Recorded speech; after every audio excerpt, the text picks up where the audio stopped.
Hello and welcome everyone. This morning's daily market report brought to you on behalf of CommunityFT for all CommunityFT members, in which we will take a look at some potential movements to occur over the next 24 hours.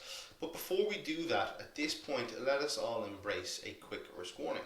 So let's familiarise ourselves with the information in front, engage as much as possible, so that hereafter any decisions you make are of a fully informed nature. Okay, on the cards for us today, guys, we're going to take a look at some economies, the value of those economies as is reflected by their currency. We'll also take a look then at some commodities or energies. So let's move to the platform, guys, and in front of us we're looking at the daily chart of US dollar versus Canadian dollar. What's quite interesting about this market is that recently it was touching on what looked like a breach of previous monthly resistance, actually, in fact, going back to about 4 to 5 years ago, and I'll just show that to you now, guys, when that occurred. It was way back in 2008, well more than 4 or 5 years ago. It did indeed breach that point, but has since retraced. So we'd like to discuss then, okay, from an overall trend perspective, how might one identify when that's going to happen?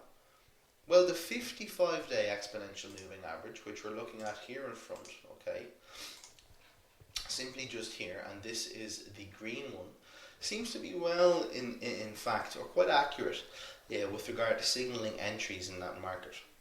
We can also use the 200-day moving average in order to back up that particular argument or indicator, and then use the stochastic oscillator to help us find when such movements may have reached their pinnacle. The force index can be useful to us in showing when an overall trend is existing, okay? So that could be helpful for using an exit strategy in this particular case. Those of you holding intraday positions today, guys, with the Canadian dollar may notice some movement with regard to that position based on the GDP figures being released today. Okay, now we're looking at natural gas, okay, and I'm just going to move this line around, guys, and there's a reason I've drawn it, okay? Can anybody see what we're signaling here? What is it we're signaling, guys? I'm going to delete the other one, okay? What is it that these two lines are signaling? Well, they're effectively signaling support and resistance in the market.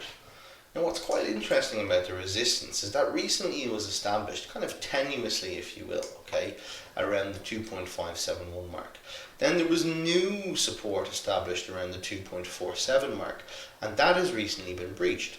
Now the question is, and it's the one we posed in the original slide, is this a buyer's market or a seller's market? In other words, guys, okay, is this particular trend moving with momentum, or is it on the way back? Is there a retracement on the cards? Well, let's take a look at the stochastic oscillator, because that can be a great help in scenarios like these. The bearish volume could also help us, and we see that the bearish volume is actually quite strong. So it may indeed be moving with momentum. The commodity channel index is showing quite a significant slope, and in fact the lowest point it's been since the original falling of the market back here just around December last year. Now that would all signal momentum in the downward direction. But what if we get that wrong? Well, we can hedge our positions, okay, or potentially look to risk manage in a very prudent manner and use the stochastic oscillator, okay, and obey the stochastic oscillator, which isn't necessarily showing strong convergence right now, but it may do at a later point in time. If that should occur, we can look to take certain positions on the long side. So we hope that's been of help. If you have any further questions, do not hesitate to get in touch. We welcome all inquiries. Have a great day, and as we say here, keep